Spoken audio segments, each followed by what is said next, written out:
सूरज तारे नभ से रोशनी करते जहाँ।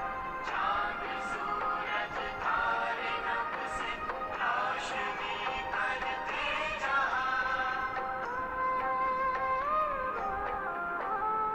जय पराजय सुख दुख ये खेल लगते सारे हैं।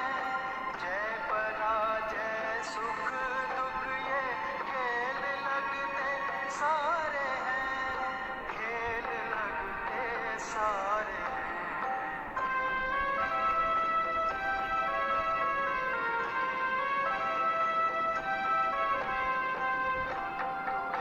एक आत्मा तन में चमकते तारे।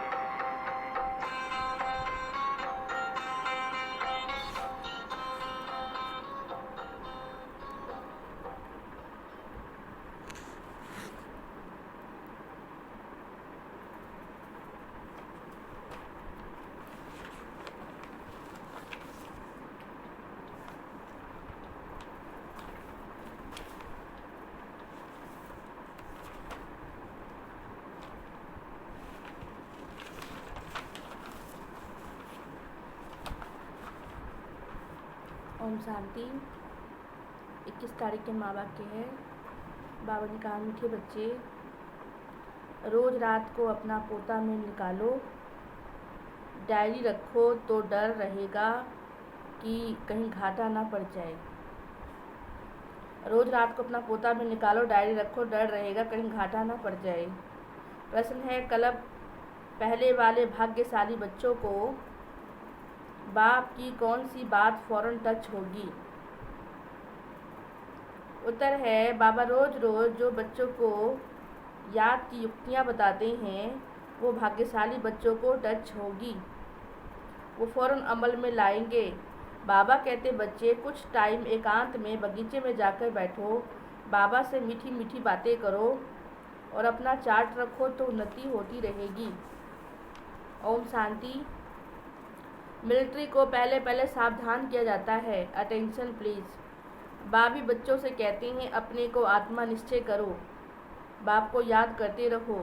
बच्चों को समझाया है, ये ज्ञान बाप इस समय ही दे सकते हैं, बाप ही पढ़ाते हैं। भगवानोवाच है ना। मूल बात हो जाती है, भगवान कौन है और कौन पढ़ाते हैं, ये बात पहले समझने और निश्चय करने की है। फिर अतीन्द्रिय सुख में रहना है।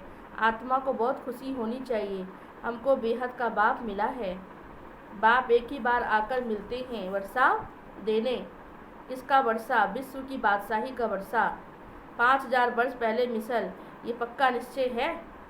बाप आया है, फिर से सहज राज योग सिखलाते हैं। सिखलाना पड़ता है, बच्चों को ही सिखाया नहीं जाता। बच्चों को कोई सिखाया नहीं जाता, आपे ही मुख से क्या निकलता है, मम्मा बाबा, क्योंकि अक्षर तो सुनते रहते हैं ना। ये रूहानी बाप है। आत्मा को आंतरिक गुप्त नशा रहता है। आत्मा को पढ़ना है, आत्मा को पढ़ना है। बाबा ने सारे सृष्टि का राज समझाया ना बच्चों को। ये तुम्हारी बुद्धि समझती है आदि मध्य अंत की नॉलेज, कैसे एक धर्म की स्थापना और अनेक धर्मों का क्या होता है। सबको घर जाना है ना। परिवर्तन ये जानते हो, इसीलिए उनको जानी जाननहार कहते हैं। भी एक धर्म की स्थापना, बाकी सब खत्म होके ऊपर जाएंगे ना।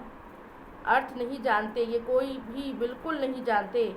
अभी तुम बच्चों को बाबा ने समझाया कि स्लोगन भी ज़रूर लगाओ।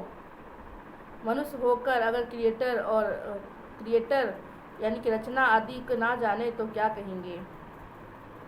रचना के आदि मध्य अंत और ड्यूरेशन रिपीटेशन कोई नहीं जाना तो क्या कहा जाए उसको। भाई उस ड्रामा में एक्ट कर रहे हैं, पर ड्रामा के नॉलेज का पता ही ना हो तो बाबा कहते उसको क्या कहेंगे, उसे क्या कहेंगे। ना समझ कहेंगे ना कि एक्ट कर रहा है पर इसको समझ ही नहीं है। ये बाबा कहते हैं करेक्शन तो होती रहती है। गीता का भगवान कौन है, ये चित्र बड़ा फर्स्ट क्लास है। सारे वर्ल्ड में सबसे नंबर 1 भूल क्या करते हो। परम पिता परमात्मा को ना जानने के कारण कह देते हैं सब भगवान के रूप है। छोटे बच्चे से पूछा जाता तुम किसका बच्चा, कहेंगे फलाने का। फलाना किसका बच्चा, फलाने का। फिर कह देंगे वो हमारा बच्चा। वैसे ये भगवान को नहीं जानते तो कह देते हैं भगवान, नहीं जानते तो कह देते हैं भगवान, हम भगवान हैं, सब भगवान के रूप है और हम ही भगवान हैं। इतनी पूजा करते परंतु समझते नहीं। गाया भी जाता है ब्रह्मा की रात जरूर ब्राह्मण ब्राह्मणियों की भी रात होती है। वो सब धारण करने की बातें हैं। धारणा उनको होगी जो योग में रहते हैं। याद को बल कहा जाता है। ज्ञान तो सोर्स ऑफ इनकम है। याद से शक्ति मिलती है जिससे विघ्न विनाश होते हैं। तुम्हें बुद्धि का योग बाबा से लगाना है। ये ज्ञान बाप ही देते हैं, फिर कभी नहीं मिलता। सिवाय बाप के तुम्हें ये ज्ञान कोई दे ही नहीं सकता है। बाकी सब भक्ति मार्ग के शास्त्र कर्म कांड क्रिया आदि उसको ज्ञान नहीं कहेंगे। स्पिरिचुअल नॉलेज तो एक बाबा ही देते हैं। आत्मा परमात्मा की नॉलेज जो है बाप ही देते हैं और दूसरा कोई ये नॉलेज आपको दे ही नहीं सकता है। तो बाबा ने कहा ब्राह्मणों को ही पता है तो ब्राह्मणों को ही देते हैं और कोई के पास स्पिरिचुअल नॉलेज होती नहीं। दुनिया में कितने धर्म मठ पंथ कितने मते हैं। बच्चों को समझाने में कितनी मेहनत लगती है, कितने तूफान आते हैं। गाते भी है नैया मेरी पार लगाओ। भव सागर में फंसी हुई है तो क्या कहती है आत्मा, नैया मेरी पार लगाओ। सबकी नैया तो पार नहीं लगाई जा सकती है ना। सबकी नैया तो पार नहीं जा सकती। कोई डूब भी जाएगी, कोई खड़ी भी हो जाएगी। 2-3 वर्ष हो जाते हैं, कईयों को पता ही नहीं। कोई तो पुर्जा टुकड़े टुकड़े हो जाते हैं, है ना। कोई तो खड़े हो जाते हैं। इसमें मेहनत बहुत है इस ज्ञान में। बाबा कहते हैं ना इस नैया को पार लगाने के लिए भगवान तो आए हैं। कोई 2-3 वर्ष चलते हैं, कोई टक्कर खा जाते हैं तो क्या होता है, टुकड़े टुकड़े पुर्जा हो जाता है। कोई वहीं खड़ी हो जाती नैया, ना आगे ना पीछे। कोई वहाँ खड़े हो जाते। इसमें मेहनत बहुत है। आर्टिफिशियल योग में कितने निकले हैं, कितने योग आश्रम है। रूहानी योग आश्रम कोई है हो ना सके। बाप ही आकर आत्माओं को रूहानी ज्ञान देते हैं। बाबा कहते हैं बहुत सहज योग है, इन जैसा सहज तो तुम्हें कोई योग हो ही नहीं सकता है। आत्मा ही शरीर में आकर पाठ बजाती है। 84 जन्म मैक्सिमम, बाकी तो कम से कम मिनिमम 1 2 3 जन्म लास्ट के भी होते हैं जो बिल्कुल लास्ट में आके जन्म लेते हैं। ये बातें तुम बच्चों को कोई की बुद्धि में नहीं है। बुद्धि में धारना बड़ा मुश्किल होती है। पहली बात बाप समझाते, कहाँ भी जाते तो पहले बाबा का परिचय दो। बाप का परिचय कैसे देवे इसके लिए युक्ति रची जाती है। वो जब निश्चय हो तब समझे। बाप तो सत्य है, जरूर बाप सत्य बातें ही बताते हैं। इसमें संशय नहीं लाना चाहिए। याद में मेहनत है, इसमें माया ऑपोजिशन करती है। घड़ी घड़ी याद भुला देती है। इसलिए बाबा कहते चार्ट लिखो तो बाबा भी देखो, चार्ट लिखो तो बाबा भी देखो कौन याद करते हैं। बाबा कहते देखते हैं कौन याद करते हैं। चार्ट लिखने से पता लगता है ना कितना समय बाबा को याद में रहते हैं, कितना समय हम खराब करते हैं। 25% भी चार्ट नहीं है, मतलब आधा भी चार्ट नहीं है। कोई कहते हैं हम तो सारा दिन याद में रहता हूँ। बाबा कहते हैं बड़ी ही मुश्किल है।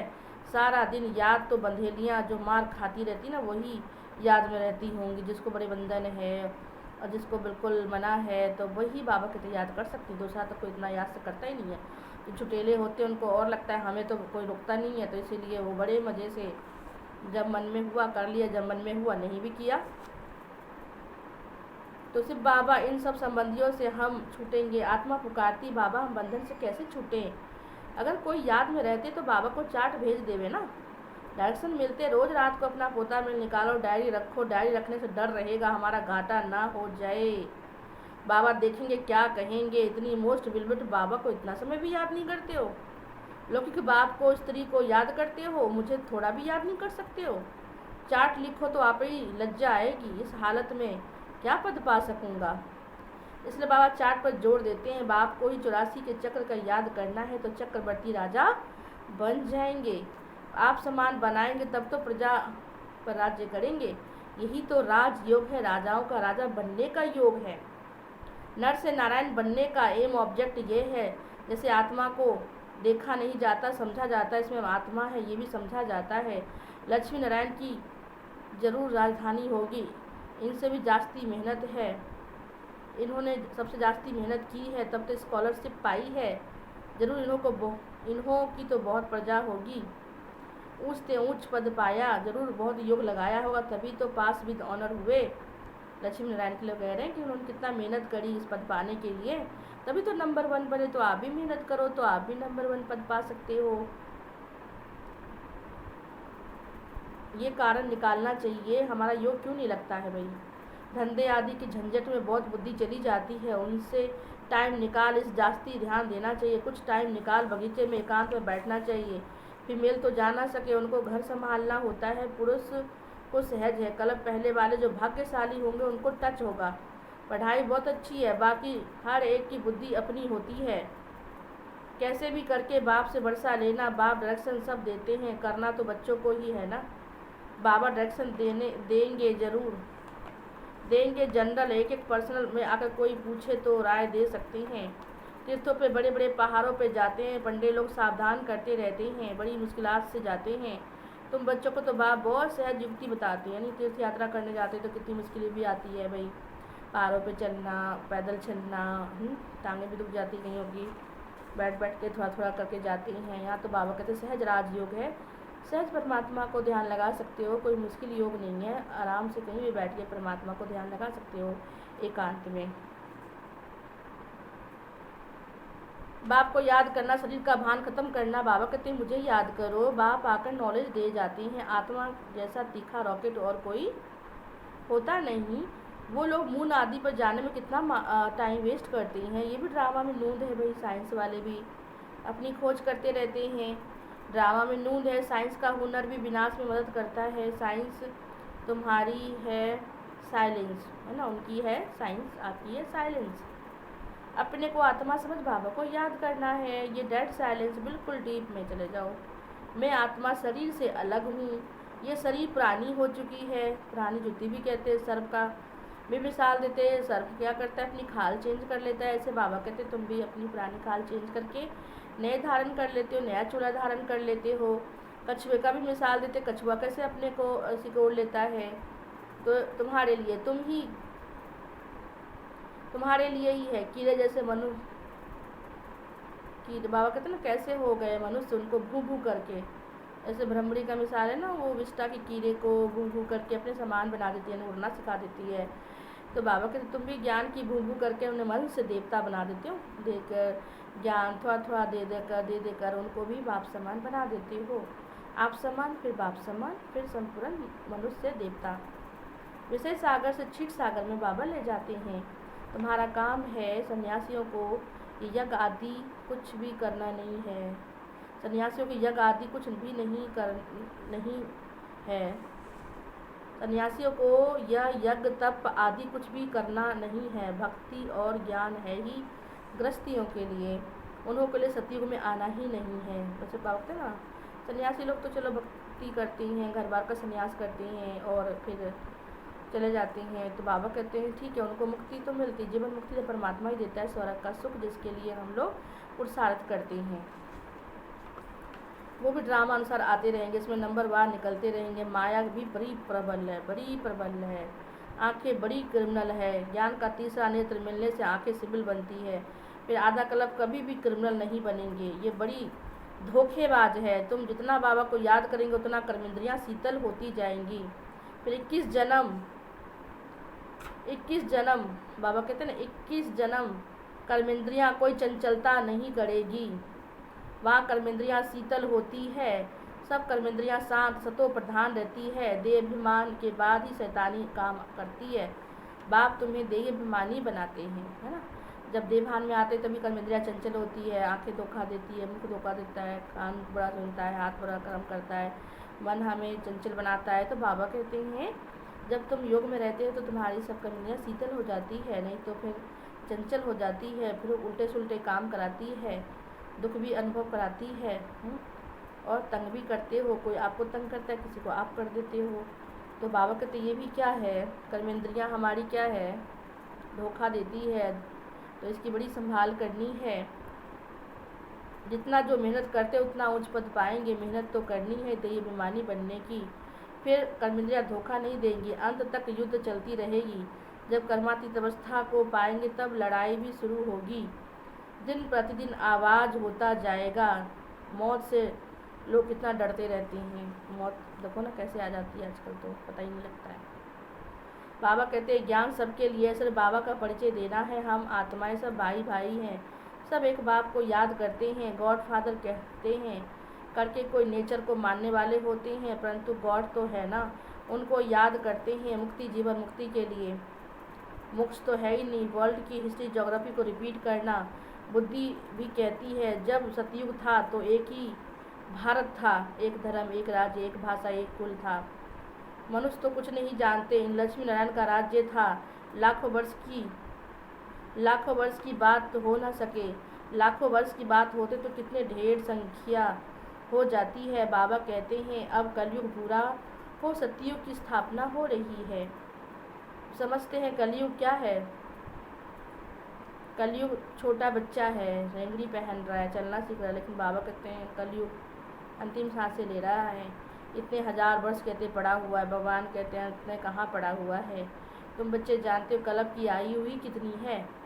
5000 वर्ष। हो तो लाखों वर्ष के बैठे हुए हैं। 40,000 वर्ष, तो 40,000 वर्ष अभी है। भगवान कहते हैं अभी कुछ समय ही है। भारत में ही स्थापना हो रही है, भारत ही स्वर्ग बन रहा है। अभी हम श्रीमत पर यह राज्य स्थापन कर रहे हैं। बाप कहते हैं मामेकम, मुझे को याद करो। पहला पहला शब्द ही 2 है। जब तक बाप का निश्चय नहीं होगा तब तक प्रश्न पूछते रहेंगे, फिर कोई बात का उत्तर नहीं मिलेगा तो समझेंगे जानते कुछ भी नहीं। और कहते भगवान हमको पढ़ाते हैं, इसलिए पहले तो एक बात पर ठहर जाओ। पहले बाप का निश्चय करो। बरोबर सभी आत्माओं का बाप ही है, वो रचता है तो जरूर संगम पे ही आएंगे। बाबा कहते हैं युगे युगे नहीं, कल्प के संगम युगे पर ही आता हूँ। मैं ही नई सृष्टि का रचता हूँ, तो बीच में कैसे आऊँगा? तो सृष्टि का एंड होगा तभी शुरुआत करने के लिए आएंगे ना। मैं आता ही पुरानी दुनिया और नई के बीच में, इनको पुरुषोत्तम संगम युग कहा जाता है। तुम पुरुषोत्तम भी यहाँ बनते हो। लक्ष्मी नारायण सबसे उत्तम है। एम ऑब्जेक्ट कितनी सहज है। सबको बोलो स्थापना हो रही है। बाबा ने कहा पुरुषोत्तम संगम, पुरुषोत्तम अक्षर जरूर डालो, क्योंकि यहाँ तुम कनिष्ठ से उत्तम बनते हो। ऐसी मुख्य बात भूलनी नहीं चाहिए। और संवत की डेट भी जरूर लिखनी चाहिए। यहाँ तुम्हारी पहले से राजाई शुरू हो जाती है, औरों की राजाई पहले से नहीं शुरू होती है। पहले वो आते हैं, धर्म की स्थापना करते हैं, उनके धर्म के लोग इकट्ठे होते हैं, तब जाके बाबा कहते हैं फिर क्या होता है, वो राज्य करते हैं। यहाँ तो बाबा कहते हैं धर्म की स्थापना तो इसी संगम युग में हो जाती है। सतयुग में जाके तुम सुख भोगते हो, तो राजाई से ही शुरुआत होती ना आपकी। जन्म ही राज्य घराने में होगा, राजकुमार के रूप में होगा, फिर राजा बनेंगे और राज्य करेंगे। तो तुम्हारे पहले से राजाई शुरू हो जाती है, औरों को राजाई पहले से नहीं होती है। वह तो धर्म स्थापक आए तब उनके पीछे उनकी धर्म की आत्माएं भी धरती पे आती है, वृद्धि होती है, करोड़ों बने तब राजाई चले। तुम्हारी तो शुरू में सतयुग में राजाई होगी, ये किसको भी बुद्धि में नहीं आता। सतयुग में इतनी राजाई कहाँ से आई? कलयुग अंत में इतने ढेर धर्म हो जाते हैं। फिर सतयुग में एक धर्म, एक राज्य, एक भाषा, एक कुल और एक मतें होती हैं। कितने हीरे जवाहर के महल हैं। भारत ऐसा था जिसको पैराडाइज कहते हैं। 5000 वर्ष की बात है, लाखों वर्ष का हिसाब कहाँ से आया? मनुष्य कितने मूझे हुए हैं, अब उनको कौन समझाए, वे समझते थोड़ी हैं। हम आसुरी राज्य में हैं, इनकी देवताओं की तो महिमा सर्वगुण संपन्न, 16 कला संपूर्ण, इनमें 5 विकार नहीं है, क्योंकि देय अभिमानी है। बाबा कहते हैं मुख्य बात याद की, 84 जन्म लेते लेते तुम पतित बने हो, अब फिर से पवित्र बनना है। यह ड्रामा का चक्र है। अच्छा मीठे मीठे सिकिलधे बच्चों प्रति माता पिता बाप दादा का याद प्यार और गुड मॉर्निंग। रूहानी बाप की रूहानी बच्चों को नमस्ते, रूहानी बच्चों की रूहानी बाप को नमस्ते नमस्ते नमस्ते। धारणा के लिए मुख्य सार, ज्ञान से तीसरे नेत्र को धारण कर अपनी धोखेबाज आँख को सिबिल बनाना है ना। बाबा का जन्म जन्म की कमाई को नुकसान करा देता है ये। ज्ञान से तीसरे नेत्र को धारण कर अपने धोखेबाज आँख को सिबिल बनाना है। याद से ही कर्मेंद्रियाँ शीतल सतोगुणी बनेगी, इसलिए यही मेहनत करनी है। दूसरा है धंधे आदि से टाइम निकाल एकांत में जाकर याद में बैठना। ये कारण धंधे आदि से टाइम निकाल एकांत में जाकर याद में बैठना है। कारण देखना है कि हमारा योग क्यों नहीं लगता। अपना चार्ट जरूर रखना है। सारे दिन का कितने घंटे याद किया, बाबा को हिसाब जरूर देना है रात को। तो शर्म आएगी ना, कितना योग किया, नहीं किया, बर्बाद किया, तो अपने आप को खुद ही लज्जा आएगी। वरदान है निर्णय शक्ति और कंट्रोलिंग पावर। निर्णय शक्ति कंट्रोलिंग पावर द्वारा सदा सफलता मूर्त भव। किसी भी लौकिक या अलौकिक कार्य में सफलता प्राप्त करने के लिए विशेष कंट्रोलिंग पावर और जजमेंट पावर की आवश्यकता होती है, क्योंकि जब कोई भी आत्मा आपके संपर्क में आती है तो पहले जज करना होता है कि किस चीज़ की ज़रूरत है। भाई कोई भी ज्ञान लेने आता है तो पहले जज करना होता है, भाई उसकी किस चीज़ की ज़रूरत है। नब्ज द्वारा परख कर उसकी चाहना प्रमाण उसे तृप्त करना और स्वयं की कंट्रोलिंग पावर से दूसरे पर अपनी अचल स्थिति का प्रभाव डालना, यही दोनों शक्तियाँ सेवा के क्षेत्र में सफलता मूर्त बना देगी। अपनी अचल स्थिति का प्रभाव डालना, यही दोनों शक्तियाँ सेवा के क्षेत्र में सफलता मूर्त बना देगी। स्लोगन है, सर्वशक्तिवान बाप को अपना साथी बना लो तो माया पेपर टाइगर। सर्वशक्तिवान बाप को साथी बना लो तो माया पेपर टाइगर बन जाएगी। अच्छा, ओम शांति।